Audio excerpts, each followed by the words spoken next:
Kwa nini Raila hakufanyiwa postmortem kujulikane aliuawa na nini? Harambe! Nyinyi Wajaluo hapo mnabweka. Muulize, huyu Raila alipelekwa ng'ambo na private jet akiwa uhai. Saidi alikufa. Kwa nini hiyo jet haikutafutwa imuleta nyumbani? Aliletwa na ndege ya kawaida kama mzigo. Mujiulize hiyo swali.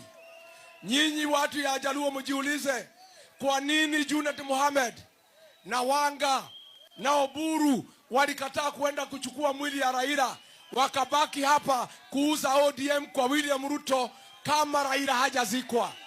Nyinyi Wajaluo muulize swali.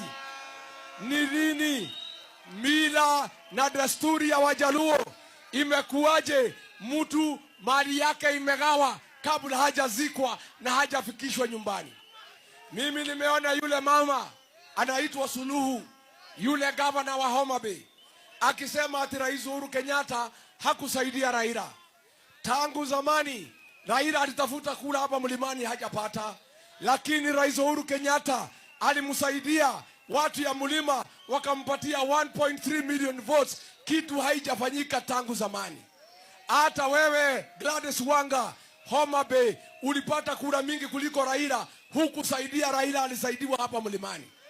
Na mjue ya kwamba, na nikumbushe nyinyi ndio mjue, nimuulize nyinyi Wajaluo, mnatumiwa kutukana Uhuru Kenyatta. Uhuru Kenyatta alitoa pesa ya agents akapatia Junet Mohamed. Junet Mohamed na nilikuweko, akaitwa na William Ruto, akaambiwa hii pesa ukule, usitumie, usiandike agents katika kwa Kalenjin. Kura yenu ikaibiwa kwa Kalenjin. Sasa wewe, Uhuru alitoa pesa akapatia Junet, Junet akakula.